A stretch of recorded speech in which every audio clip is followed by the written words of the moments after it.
Jake had the great Perry, who was so smart. He really wasn't.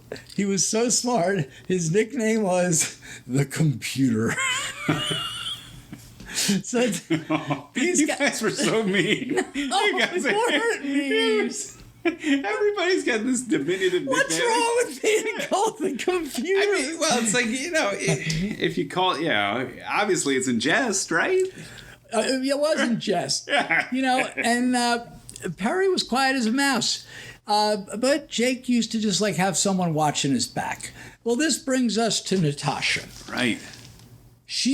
There was only one female ticket hustler, and it was I dubbed her Natasha. Mm-hmm. Other guys used to call her Mama. Okay. Some guys called her Mama Pretzel. Do you know? Do you know how the original Mama Pretzel name was derived? I mean, they sell those pretzels at the carts. You're very warm. Was she laundering the money through the pretzels, or was she? She was a pretzel vendor. Oh, okay. And she would be selling pretzels outside, on 49th and 6th Avenue. That's a good spot. By Radio City. Yeah. And and I told the story a little bit about when I came back from New Orleans, I was hustling the Christmas show. Yeah. And now we're talking about the late 70s. She would see the guys making money. And then sometimes her pretzel cart would be on Broadway. This is in the late 70s. Maybe Chorus Line was the show of the season, right? And she saw these guys making money. And many of our characters, the camel, and we've referenced Mama Pretzel before, they all sound like they came from Transylvania. Well, Mama Pretzel was actually... Oh, she was, the camel had some company. She was of Middle Eastern descent, not Jewish, some kind of Egypt, one of these countries, Middle East countries. So I have Mama Pretzel on I spoke to her weeks before the pandemic closed when I was going to Hadestown on a regular basis. Right. And I asked her about her origins, and she says, yeah, I was selling pretzels, and then my friend, John the Greek.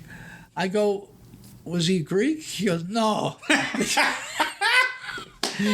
But they just call him John the Greek. I don't know. I think he Arab too. So John the Greek. So she morphed from the pretzels to going on the road. And she started hustling T-shirts, like Dustin later did. Mm-hmm. We're talking about the late 70s. Wow. She would only go on the tours where it would be like Van Halen in a stadium, or go to the what was that big festival they had in Philly? The Live Aid. Yeah, something like that. Or she'd wait for a Springsteen tour, so when she was doing the Stones, and I know we talked about this on the podcast, but that's all right. But we're going to tell it again. I said to Mama Pretzel, Natasha, I go, what's the most? So I said, so how did you get into the tickets? She's like, well, we were selling the shirts, right? But we see these guys running around, fake tickets, and they're making big money. I said, but the people get in. She goes, no.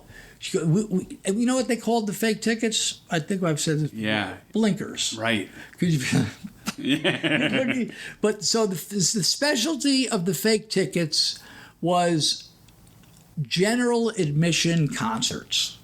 Because then the ushers couldn't tell you. Right. Yeah. And this is before the days of the barcodes. Right. And the scanners. So according to Mama Pretzel, this was certainly not her first time they were following the Stones tour around in the early 80s. And she'd been in the ticket thing for a few years, but there was a particular show she couldn't remember. She said Houston. I said, was it the Astrodome? I don't know. Maybe Dallas. Don't matter. But the guy has blinkers, right? There's thousands of buyers. Shows on a Saturday night. There's thousands of buyers. So the guy wants $20 a piece. Now these are probably for fake tickets, right? Which she knew. Yeah. I said, well, what about once again, what about the people not getting in? She goes, I won't sell that. I buy 2 from the guy and I send the Greek. Go see. So the Greek goes in and goes out. Wow. And so anyway, at this particular show, whether it was in Dallas, whether it was in Houston, wherever the hell it was, she claims she made $40,000 in one night. I don't know how the math would work on that. 2,000 tickets. She got the tickets for less than 20. Yeah. I mean, these guys it was just paper. Yeah. And everyone got in.